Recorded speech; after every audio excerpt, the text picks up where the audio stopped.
Hello everyone, and welcome to the Tome of Silver, the show where I randomly select a game from my collection, review it, and add it to an ever-growing ranking list.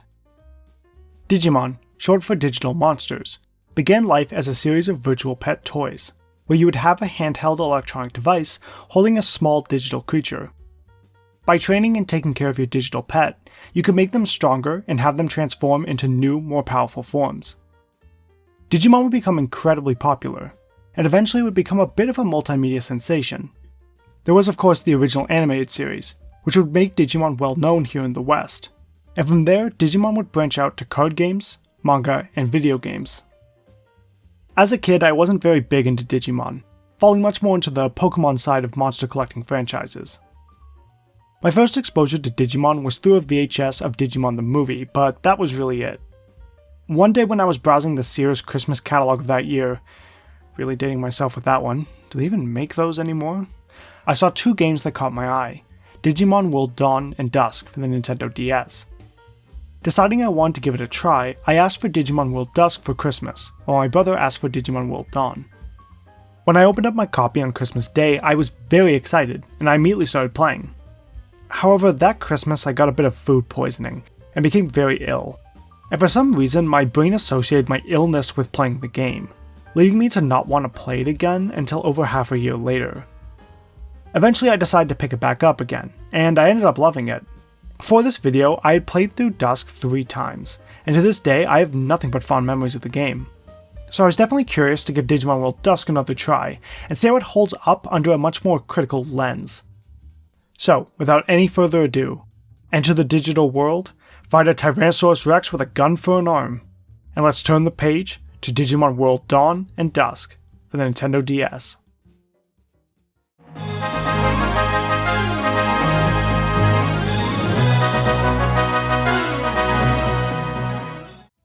Digimon Dawn and Dusk are role-playing games, acting as the second installment to the Digimon World DS series.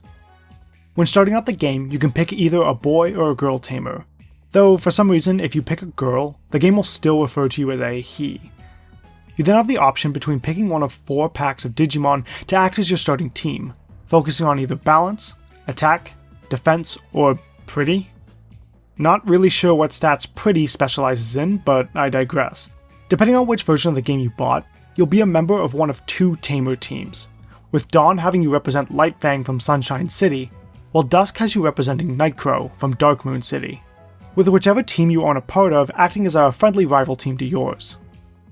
The 2 teams are participating in a tournament against each other, with your tamer acting as the finalist for the rookie tournament. After claiming victory, you return to your respective city and rest up. While you're sleeping, a sinister-looking virus attacks the city, reverting all Digimon, including yours, back to their weaker forms and severing access to several areas, including the bridge connecting you to your rival team's city. You manage to defend the city from the virus, but it manages to escape. From there on, your team's chief organizes you and the other tamers to investigate the virus, and find a way to restore everything back to the way it was. As you investigate, you'll find members of the rival team acting strangely, and you'll encounter a group of Digimon called Kolunko, who appear to be making programs for the virus, which calls itself Chaos Grimmon. Ultimately, it becomes your goal to help your rival team, take down the bad guys, and save the digital world. To be honest, the story of Dawn and Dusk is rather dull. There's really not much to it. You won't find much in the way of plot twists or strong character moments. Everything plot-wise is pretty run-of-the-mill and, sorry to say, generic. This generic feeling of the plot extends to the characters that participate in it. Frankly, no one here is interesting to be around. The game's supporting cast don't have much in the way of personality or character development, and have so little purpose to the overall plot that they feel superfluous. NPCs around the city aren't much better, mostly spouting tutorial advice rather than offering unique dialogue or insight about the world. This is a shame too, because there are a lot of interesting questions that can be asked about the world this game has created. How did the cities of Digimon and Tamers living together come to be? What led to the creation of Lightfang and Nightcrow? Hell if I know, because there's so little in the way of world building. Things just sorta are. I understand that Digimon is made for younger audiences, but I don't think that's an excuse to not make an interesting world and characters, especially in an RPG. Despite world being part of the title, the world of Dawn and Dusk feels bland and lackluster. And man, these villains are pretty weak. The central antagonist, Chaos Grimmon, is a one-note destroy the world because I'm evil type villain. You don't even learn anything about them, only encountering them a handful of times throughout the plot so they can spout more villainous monologues at the player. By the end of the story, I didn't really know why Chaos Grimmon wanted to destroy the digital world, or how it was even created. Dawn and Dusk just needed a villain, and Chaos Grimmon was made to fill in the slot. The Kolunko group don't fare much better. A group of powerful Digimon creating a shadowy organization is pretty cool, but the way they're implemented makes them come across as idiots. They don't really seem to care that they're helping a villain who wants to destroy literally everything, Kolunko included. In spite of the fact the story makes it clear they're just businessmen looking to make some cash, not villains trying to kill anyone. And if they didn't know that was their client's goal, that would have been a nice thing for the game to mention, as it's never brought up. The only reason they decide to help you in the latter half of the game was because you offer to pay them, not because they found out what the villain has been doing. Which is like, fine, I guess. One-note villains can still be good if I'm at least entertained by them. But I really wasn't. They're all kinda just nothing. While the characters in the world are ho-hum, I will say the visuals of the world are rather nice. The environments you explore in the cities and various dungeons feel distinct from each other, and the sprite work for the various Digimon is especially impressive, with each Digimon having an admirable amount of detail to them. The environment of the dungeons being reflected in the battle arena was also appreciated, making for some truly lively looking battles when you face up to 4 or 5 enemy Digimon. Yes, 4 or 5. Digimon World Dawn and Dusk works on a grid-based system, with both you and your enemy being placed on a row of 5 squares in battle. Though you only have 3 active Digimon on the field at a time, random fights can range anywhere from 1 Digimon or a full house of 5.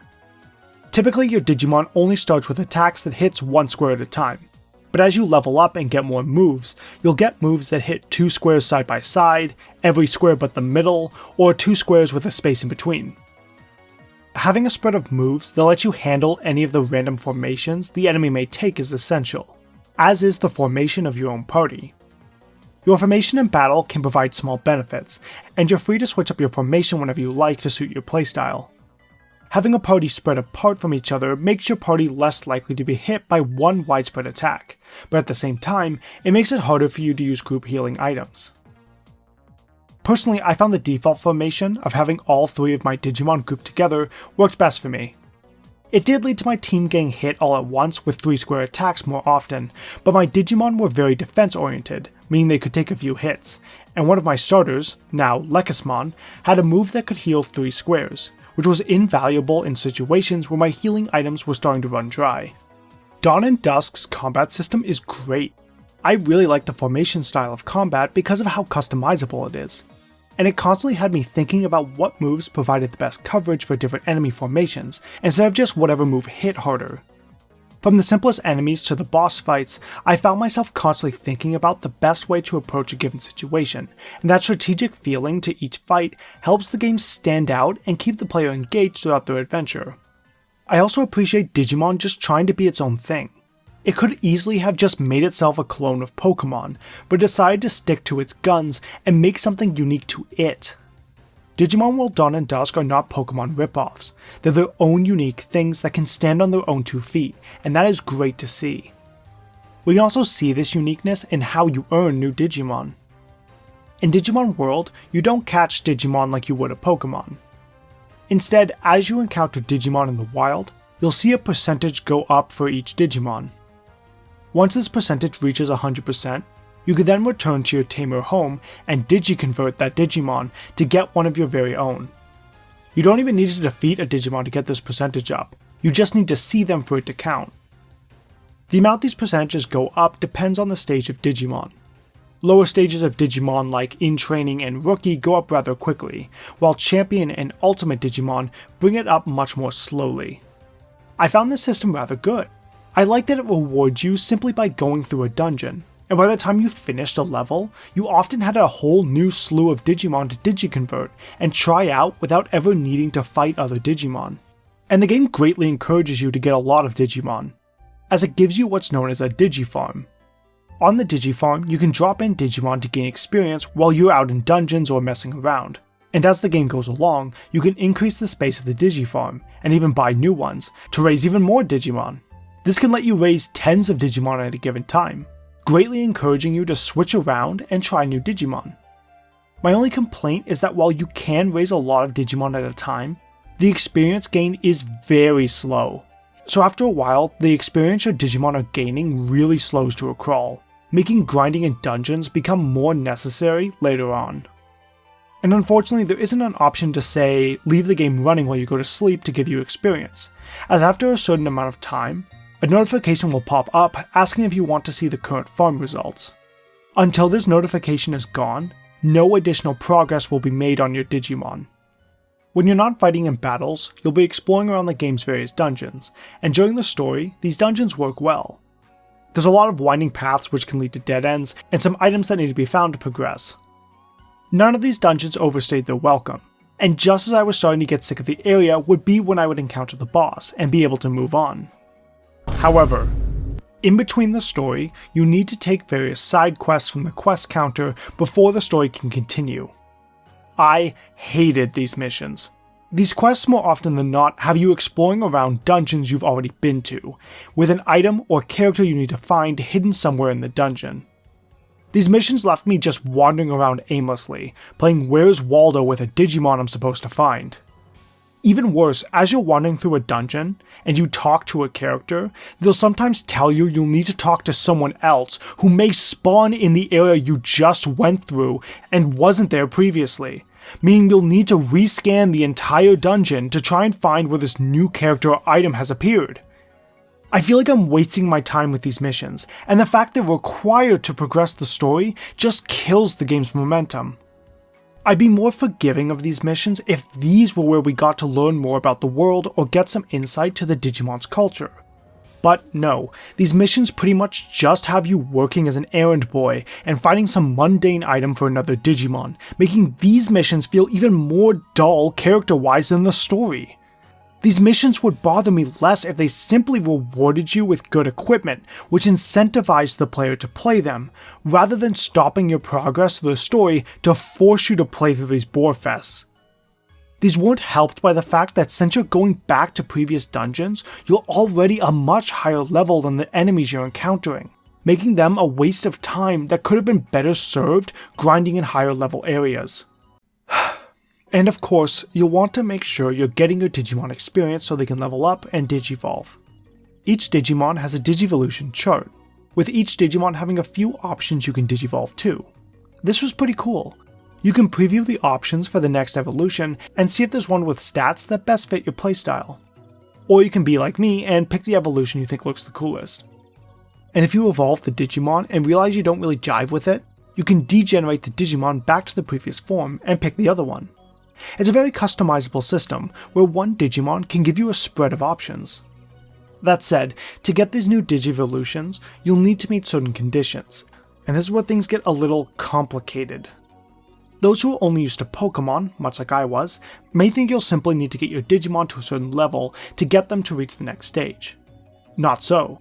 In early stages you'll just need to reach a certain level, but other times a Digimon may need to have their stats, like attack, reach a certain number, or gain a certain amount of experience of a particular type. See, each Digimon has a particular type, like Holy, Dark, Beast, Aquatic, Machine, etc. And defeating a Digimon will give you experience based on that Digimon's type. So it's not enough to simply reach a level, but you may need to fight enough Holy or Machine Digimon to get the type XP necessary to digivolve, which can be easy or difficult depending on your version of the game. Dawn and Dusk each have types of Digimon that you'll encounter more often than the other, with Dawn having you encounter Dragon, Aqua, Bird, and Holy Digimon more often, while Dusk will have you encounter a wider selection of Dark, Insect Plant, Machine, and Beast Digimon. As I was playing Dusk, this meant that for my Dark-type Digimon, I had an easy time getting them the necessary experience due to the amount of Dark-type Digimon and bosses that I encountered. But obviously having just Dark-type Digimon isn't enough, as you'll want to have a balanced party with a variety of types. So when I wanted to add a Holy Digimon to my team, things got much more difficult, due to Holy Digimon being less common. The stat requirements aren't much better. Sometimes the Digivolution asks for a stat to be a certain amount, which the Digimon will achieve naturally when you level them up. But this isn't always the case. As mentioned previously, my first exposure to Digimon was watching the Digimon movie. As such, the villain from the film, Digivoltions, was always one of my favorite Digimon, and so I was quite keen to add them to the party. To level up his champion form, Kurisarimon, to the ultimate stage, Infomon, I needed to get Kurisarimon's attack to 200, something which cannot be done through naturally leveling them up. So how do we get that attack up? This is where we go back to the farm. For the farms, you can buy equipment which can grant certain XP and stats, as well as terrain boards which can naturally give certain XP types to the Digimon that are there. On one hand, the fact you can train your Digimon with any stat that they normally wouldn't get naturally gives a tremendous amount of customization, letting you customize your Digimon's stats however you want, or just increase all their stats to juice them up even more than they already are. But on the other hand, this process is still so slow. After maxing out my Kurisarimon's level, it took over 6 hours of training to get his attack up to where it needed to be.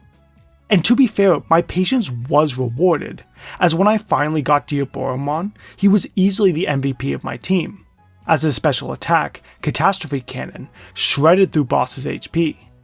There is a feeling of accomplishment for finally getting that really strong Digimon after putting in the work.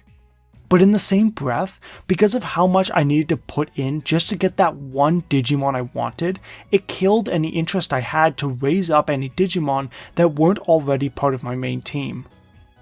This isn't the only issue with leveling up either. Rather than every Digimon just being able to reach level 99, in the Digimon stats you'll notice a stat called Aptitude. What this number represents is the max level your Digimon can reach. There are a few ways to boost this stat, but the only real reliable way is to degenerate your Digimon back to their previous forms. I ran into numerous cases where my Digimon's aptitude was too low to reach their next evolution, so I had to degenerate them to a previous form and re-level them up all over again. I really wanted to get a Cherrimon, but I needed my Digimon to be able to reach level 64, which was far above what my Antilamon, the previous form, could obtain. This meant I needed to degenerate and re-level up my Digimon 6 times before I could get the Cherrimon. This process took so long that I didn't even get Cherrimon by the time I beat the game.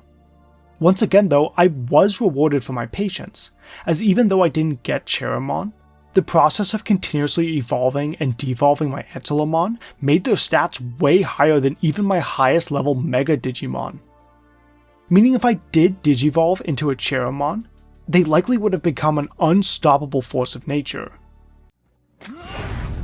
To the players who really get into the min-maxing process of Digimon, I can see this system being incredibly addicting, putting in the effort to create the ultimate team and putting that team to the test in the post-game or multiplayer could be immensely satisfying for those willing to put in the work. For the casual player like myself though, it felt like Digimon World didn't respect my time, and made what could have been an addicting monster collecting game into a laborious affair. I don't want Digimon to get rid of this evolution system in future games. I think constantly evolving and degenerating your Digimon is an interesting system, and having multiple options to digivolve your Digimon into is such a great idea. I just feel like this system could use some tweaks that make it less tedious, whether it's naturally giving you more XP or making the farm more efficient. There's potential here, and getting those really strong Digimon felt so damn good, but it does so at the cost of dragging the game to a halt. Now, gripes with the evolution system aside, I will say that for those who get into Digimon World Dawn and Dusk, there's quite a lot of content here. There are over 400 Digimon to collect and raise, and a lot of them are really cool. There's also a rather sizable post-game once you complete the main story, with additional quests and difficult secret bosses, which makes continuing to level up your team still be worthwhile. Plus, I could see a lot of people getting into competitive battles with the game's multiplayer, fighting to see how your team stacks up against your opponent. If you have the patience to get through the game's more tedious portions, there's a lot here for players to sink their teeth into, which could keep you occupied for a long time. I'll admit, I was pretty disappointed Digimon World Dawn and Dusk didn't hold up as well as they did in my mind, and I'm disappointed the video became mostly negative near the end. Because despite these complaints, Dawn and Dusk are not bad games. Whenever I was doing the story missions, exploring the dungeons, raising my Digimon, and finding more cool Digimon I could potentially get, I was having a lot of fun. The game's combat system is both unique and entertaining, and watching my Digimon get stronger was fulfilling. I really got attached to my team, especially my 3 starters who stayed with me for my whole journey and got stronger alongside me. When I was having just a casual experience going through the game, there were still plenty of enjoyable moments. That's why it's such a shame that there are so many points where Dawn and Dusk feel like they want me to stop doing these things I love to sit while my Digimon are in the farm. But if you're someone with more patience than me, and you get a lot out of raising Digimon in a particular way to make a powerful team, you will likely love what Dawn and Dusk have to offer. I just wasn't one of those people. As such, Digimon World Dusk will take the number 17 spot, securing it above Octopath Traveler but below Ultimate Ninja Storm. Digimon World Dawn and Dusk are games with a lot of greatness that just need to be tweaked a bit and packaged alongside a better story before they can truly stand among the monster collecting greats. And spoilers for whenever we touch Digimon next, they absolutely nail some future titles.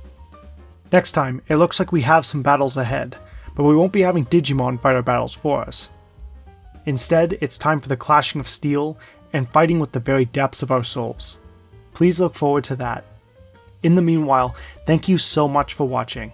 Take care, and may we see each other again when we turn to the next chapter in the Tome of Silver.